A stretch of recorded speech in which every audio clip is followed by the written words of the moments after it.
Hello everyone, Mr. White here with this week's Assembly. Our theme this term is on global topics. The theme today is on the concept of peace and why we need to cherish it, and a reflection on how peaceful our community, nation and our world is during the first few months of 2022. We plan our assemblies in the summer term of 2021. At that time we had no idea that there would be war in Ukraine, but we also know that peace is very fluctuating on our planet and it's always hard to predict, and that peace needs to be cherished. And so we want to look at that today and consider, for the 7 billion people who live on our planet in a number of different countries, how many of them are enjoying peace? What does it mean to us? Do we take it for granted?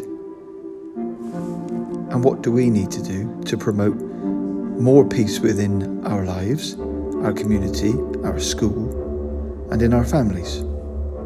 What's our attitude to it? And what more can we do? There are 195 recognised countries in the world, of which 39% are regarded as being democratic, being democracies.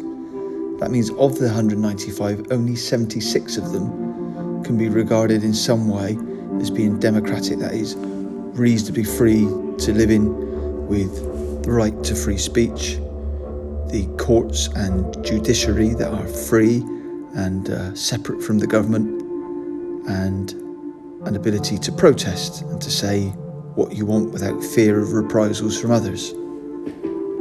Understandably, our focus is very much turned towards Ukraine in the last week or two. In fact, there's been conflict going on there for some time, and there are a very large number of conflicts taking place all around the world.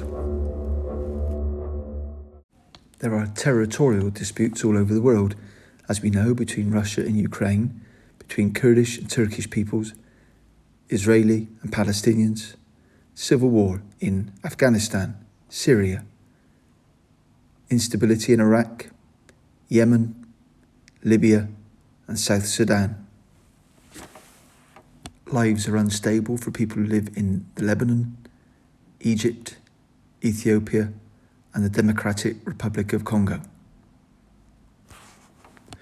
We've mentioned before in these assemblies territorial disputes between China and Taiwan, and issues in Myanmar also, which make the lives of those who live there unbearable at times. It's very possible that you've never heard of or don't know too much about some of the countries that you've just heard, but they are full of millions of people just like you or I, families, elderly people, young people, children, people just going about their everyday lives who simply want peace, who want to be able to get on with their lives, to have full lives and enjoyable lives, but at the moment they can't. So let's just have a little moment of focusing on Ukraine. This assembly is being recorded last week, and we're in the 7th day of intense attacks on key Ukrainian cities from Russia. Fighting is in the north, east and south, and now approaching Kiev, the capital city. We've seen Russian paratroopers landing in Kharkiv on the northeast, and heavy fighting reported. In the south of the country, Russia says it's taken control of some of its ports, but there is some dispute on that. We've seen on TV pictures of a 40-mile-long convoy of Russian armoured vehicles around 15 miles north of Kiev. The United Nations estimate that more than 800,000 people have fled Ukraine and have refugee status and are looking for somewhere safe to stay.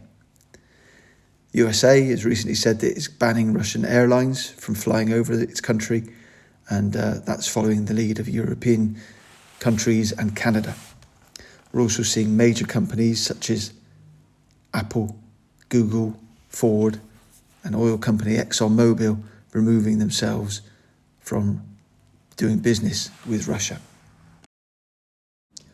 As well as images that we would have seen on the news, the front pages of our newspapers very clearly show the distressing images of bombs exploding and the key people involved Prime Minister of Ukraine and Vladimir Putin, as well as those who are on the streets, families, the children suffering and seeking safety as refugees now throughout Europe.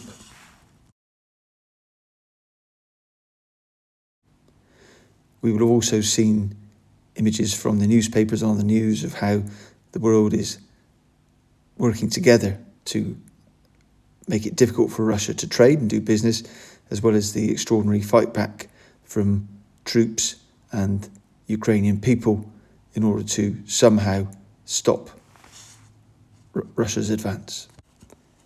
Freedom will mean many things to different people. For some, it's the freedom to roam around, to be at the beach, to be in the forest, to be on your own, enjoying some solitude, or just the place we live, the peace, the quiet.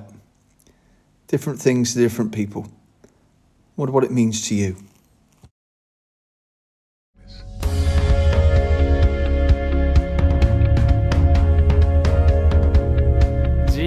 Sloboda. Libertà, être libre. Spettacolo, penso un attimo. Freedom.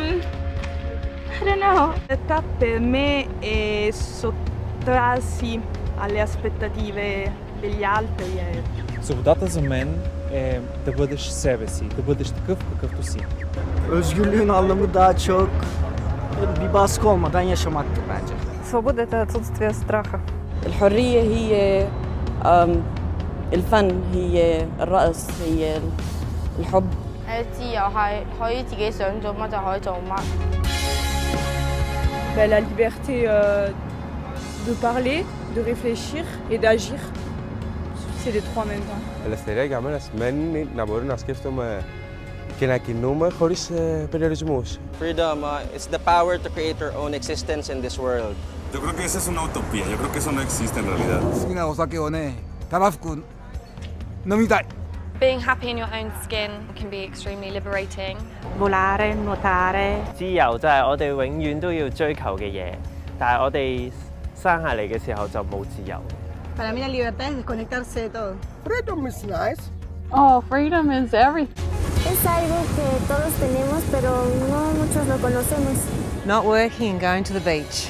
Pa sloboda bi bila samo kada bih imala krila pa mogu da poletim, ništa manje. 주말이라고 생각합니다.